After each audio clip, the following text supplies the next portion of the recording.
आज़म साहब, middle of अगस्त 1947 की बात है जब दो ममालिक दुनिया के नक्शे में एक पाकिस्तान और हिंदुस्तान उभर के आए. उस वक्त महाराजा हरी सिंह ने 27 अक्टूबर 1947 में एक इंस्ट्रूमेंट ऑफ एक्सेशन भारत के साथ किया. तो वहाँ शेख मोहम्मद अब्दुल्ला को यहाँ पे इंटरिम गवर्नमेंट उनके हवाले की गई एज प्राइम मिनिस्टर. अब आप बात कर रहे हैं जॉइंट पार्लियामेंट की बात कर रहे हैं, तो ज़रूरी है हिंदुस्तान और पाकिस्तान को यहाँ भी एक इंटरिम गवर्नमेंट को सपोर्ट करना है. तो उस वक्त यहाँ का प्राइम मिनिस्टर कौन होगा, क्योंकि सिचुएशन तो कम्प्लेक्स है. इस कम्प्लेक्स सिचुएशन में क्या किया जाए? देखिए, इसमें हम बिल्कुल वाज़ेह नज़र ये रख रहे हैं, जब मुत्तहिदा कश्मीर में आर पार जब हम मिलेंगे और हम चाहेंगे कि एक रिप्रेजेंटेटिव पार्लियामेंट को इंस्टॉल किया जाए, तो उस वक्त हम चाहेंगे कि ये इंतखाबात यहाँ हों, बेशक किसी वर्ल्ड बॉडी के सुपरविजन के तहत, under the aegis and under the auspices of से यूएनओ, सार्क, नैम, ओआईसी, कोई भी वर्ल्ड बॉडी हो, इसके सुपरविजन के तहत जब यहाँ इंतखाबात होंगे तो वह फेयर होंगे जी, तो वह फ्री होंगे, हमारी आरज़ुओं के मुताबिक होंगे. और जो हमारी पार्लियामेंट बनेगी तो जेन्युइन पार्लियामेंट होगी. इसलिए जो हमारा प्राइम मिनिस्टर होगा तो जेन्युइन प्राइम मिनिस्टर होगा, कमिटेड प्राइम मिनिस्टर होगा, तो उस पर कोई दो राय नहीं होंगी उस वक्त. नहीं, तब तक तो जो इंतज़ामिया चलाना होता है ना, वो किसके हवाले किया जाए? वो किसी भी केयर टेकर पर्सन, किसी इम्पार्शल मुल्क का हो जी. वो एक ल्यूमिनरी होगी, एक डिग्नेटरी होगी, तो जो इंतज़ामिया के उमूर जानता हो तो वो आ सकता है और यहाँ वो चला सकता है काम 6 महीने के लिए, जैसी ज़रूरत हो, तो ताकि वो इंतखाबात हो जाएँ. तो अब चूँकि आप कहते हैं यहाँ जो दोनों हिस्सों में जो कश्मीर के दो हिस्से हैं, बॉर्डर जो आता है इसको आप दीवार बर्लिन से तनाजुर करते हैं, तो उसको इमीडिएटली उसको डाइल्यूट करने की ज़रूरत है, तोड़ने की ज़रूरत है. तो चूँकि आप एक इंडिपेंडेंट आइडियोलॉजी या स्टांस लिए हुए हैं, तो क्या ये नहीं लगता कि आप उस थॉट को डाइल्यूट कर रहे हैं? किस तरह आप ही बताएं. आप जब ये फार्मूला प्रोपाउंड कर रहे हैं, मतलब जॉइंट पार्लियामेंट होनी चाहिए या उन एरियाज को एड्रेस. जॉइंट पार्लियामेंट एक मंजिल है टुवर्ड्स इंडिपेंडेंस. फर्ज करें हमारे प्राइम मिनिस्टर स्ट्रेस करेंगे while talking to prime minister of India and prime minister Pakistan, एक है पार्ट दूसरा, हाँ, उसके बाद पार्ट बी शुरू हो जाएगा. तो डायलॉग की सूरत में हम फिलहाल एम्पावर करना चाहते हैं अपने एक ही आदमी को, अपने प्राइम मिनिस्टर को.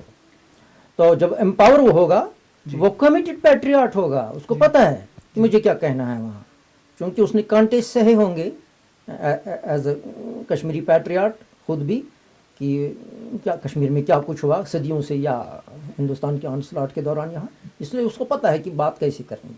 आज़म साहब, एक बार फिर मैं आपको ये सवाल पूछना चाहता हूँ कि अगर मसले कश्मीर को फिर लिम्बो में रखा जाए तो इसके रेमिफिकेशंस या रिपरकशंस क्या हो सकते हैं?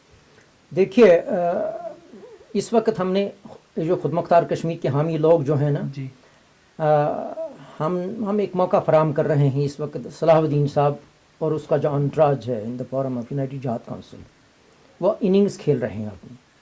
अगर खुदा ने खास्ता हमें सलाहुद्दीन साहब वन फाइन मॉर्निंग और इवनिंग ये मैसेज देंगे, इम्प्लिसिटली और explicitly, I failed in my mission, खुदा ने खास्ता, तो फिर मैं समझता हूँ कि ये खुद मुख्तार कश्मीर के हामी मुजाहिदीन जो आर पार हैं, मकबूल बख्श के शहीद आई है, उनकी बारी बनती है कि वो सामने आ जाएं. वो जब सामने आ जाएंगे, उनको न तो ट्रेनिंग का मसला है तो न हथियारों का, वो आ जाएंगे सामने with innovative modes of operation, जिसका हिंदुस्तान और पाकिस्तान तस्वर भी नहीं कर सकते हैं, और 6 महीने के अंदर अंदर पूरा बरसगीर हेल बन जाएगा. आज तो हम इनको कहते हैं कि let us address this Kashmir issue amicably, peacefully, तो कल तो उस वक्त जो सूरत हाल पैदा होगी, कोई इस पर कंट्रोल नहीं पा सकता है.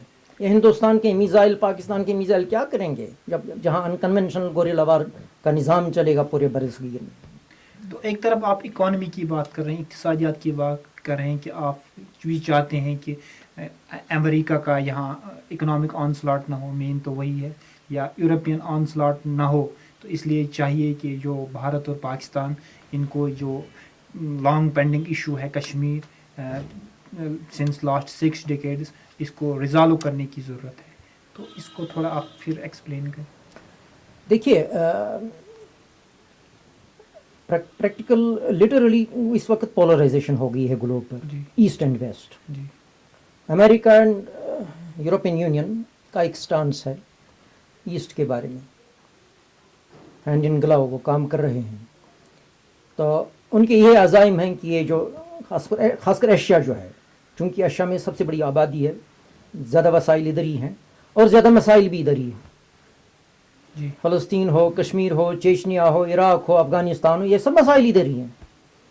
تو ان سے چھٹکارا پانے کے لیے, ان مسائل کو حل کرنے کے لیے ہم سمجھتے ہیں کہ ایشین الائنس ضروری ہے.